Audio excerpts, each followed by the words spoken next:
ये भगवान नीलकंठ महादेव का मंदिर है और सारे साक्ष्यों, सारे सबूतों के आधार पर हम आए हैं।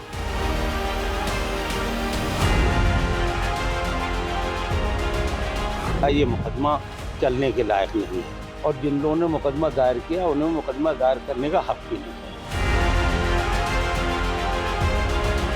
नीलकंठ महादेव के मंदिर में पूजा अर्चना करने की अनुमति दी है।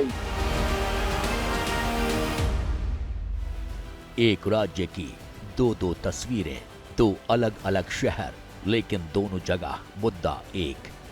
मस्जिद के अंदर मंदिर होने का दावा। संभल की शाही जामा मस्जिद के नीचे हरिहर भगवान का मंदिर होने का दावा किया जा रहा है। बदायूं में हिंदू पक्ष का दावा है कि बदायूं की जामा मस्जिद के नीचे नीलकंठ महादेव का मंदिर है। ऐसे दावों का आधार क्या है, उसे समझने से पहले बदायूं से आई अपडेट तस्वीरों को देखना चाहिए। बदायूं की पुलिस संभल की घटना से सीख लेते हुए बदायूं में सतर्क हो गई है। ड्रोन से जामा मस्जिद के आसपास के इलाकों की निगरानी की जा रही है।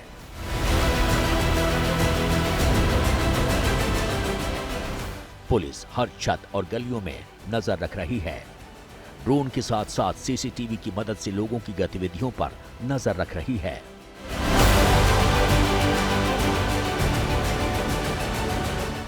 बदायूं एसएसपी के निर्देश के बाद सभी थाना क्षेत्रों में ऐसी ही निगरानी बढ़ा दी गई है।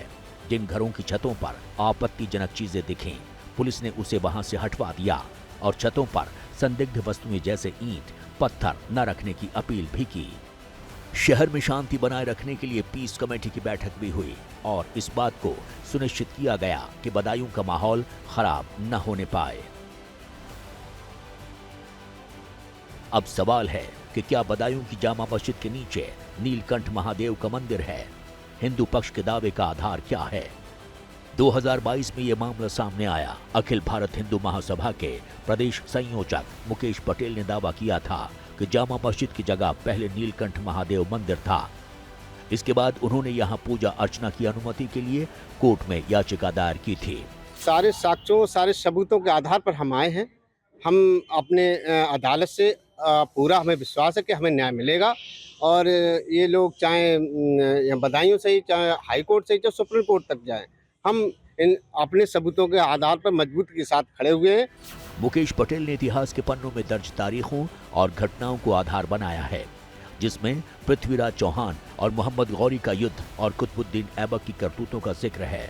जो बदायूं क्षेत्र है वो उसमें कन्नौज का अधीन आता था। तो सीधे सबसे पहले कुतुबुद्दीन ऐबक जो लुटेरा था वो सीधे वो दिल्ली पहुंचा। दिल्ली पे उसने कब्जा करने के बाद उसके बाद उसने कन्नौज जयचंद को उन्होंने मारा। जयचंद के बाद वो सीधे बदायूं आया। बदायूं पर राजा महिपाल को उसने मार के उसने अपना राज्य स्थापित यहाँ अपना कब्जा कर लिया। कन्नौज और बदायूं पर कब्जा करने के बाद अपने दामाद इल्तुतमिश को यहाँ का सूबेदार बना दिया। सूबेदार बनते ही उसने ये भगवान नीलकंठ महादेव के मंदिर को ध्वस्त किया और ध्वस्त करने के बाद उसने उसी टेम्पल पर जो भगवान नीलकंठ महादेव का मंदिर है वो इससे भी उसमें मौजूद चारों रंग की दीवारें हैं, भागसी है, सुरंगें हैं, बहुत कुछ है उसमें, वो सब कुछ अब भी मौजूद है। इल्तुतमिश ने 1210 में जामा मस्जिद की नींव रखी। इल्तुतमिश जब दिल्ली का बादशाह बन गया तो बदायूं के सूबेदार बूटे रुकनुद्दीन ने मस्जिद का निर्माण करवाया।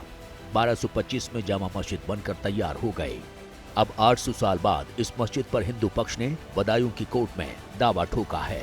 दावा ये पेश किया गया है कि ये जो डिस्प्यूटेड जगह है ये नीलकंठ महादेव का मंदिर है और इसमें पूजा अर्चना करने की अनुमति दी है। कोर्ट ने अभी कोई फैसला नहीं दिया है, उसी पर सुनवाई चल रही। बदायूं जामा मस्जिद के वकील अबरार अहमद ने हिंदू पक्ष के दावे का विरोध किया है। मुस्लिम पक्ष का कहना है कि मस्जिद करीब 850 साल पुरानी है और वहां मंदिर का कोई अस्तित्व नहीं है। इसमें जिन लोगों ने दावा दायर किया उन्हें दावा दायर करने का हक ही नहीं है और वो लीगल एंटिटी भी नहीं है। और जो है मंदिर की तरफ से दावा किया गया है, जो पार्टी इन्होंने बनाया है जामा मस्जिद को, तो उसमें साफ लिखा है कि तोड़ के जो है वो मंदिर तोड़ के मस्जिद बनाएगी, तो लिहाजा मंदिर अस्तित्व में है ही नहीं। 850 साल से नहीं है अस्तित्व में। ना कभी पूजा अर्चना हुई, मस्जिद में थोड़ी पूजा करने जाएंगे, तो वो ना कभी कब्जा रहा, नहीं है तो कब्जा नहीं है। इस मामले पर बदायूं कोर्ट में बहस जारी है। 3 दिसंबर को अगली सुनवाई होगी, लेकिन उससे पहले सियासत शुरू हो गई है। AIMIM प्रमुख असदुद्दीन ओवैसी ने सोशल मीडिया प्लेटफॉर्म एक्स पर लिखा, बदायूं की जामा मस्जिद को भी निशाना बनाया गया है। अदालत में 2022 में केस किया गया था और उसकी अगली सुनवाई 3 दिसंबर को होगी। ASI और उत्तर प्रदेश सरकार भी केस में पार्टी हैं। दोनों सरकारों को 1991 एक्ट के अनुसार अपनी बात रखनी होगी। हिंदुत्ववादी तंजीमें किसी भी हद तक जा सकते हैं, उन पर रोक लगाना भारत के अमन और इत्तेहाद के लिए बहुत जरूरी है। आने वाली नस्लों को AI की पढ़ाई के बजाय ASI की खुदाई में व्यस्त कर दिया जा रहा है। समाजवादी पार्टी ने भी गंभीर आरोप लगाए हैं। भारतीय जनता पार्टी उनसे जुड़े हुए संगठन पूरे देश में खोज के मंदिर और मस्जिद के मुद्दों को उठाने का काम कर रहे हैं।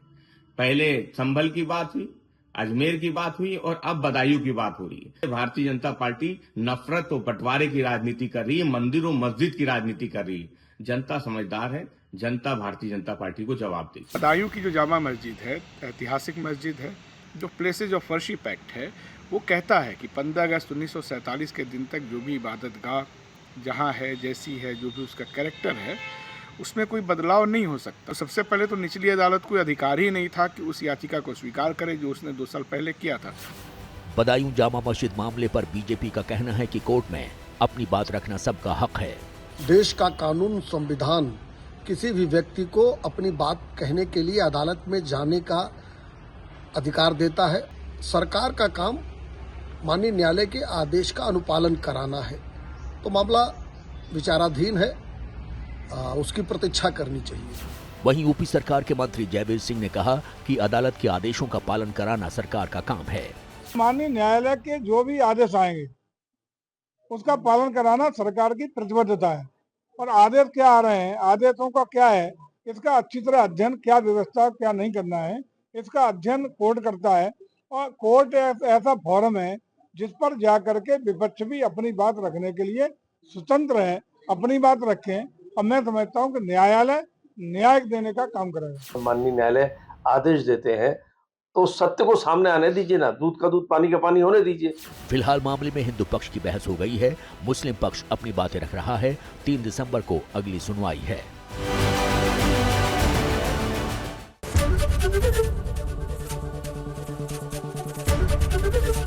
ABP गंगा, खबर आपकी, जुबान आपकी।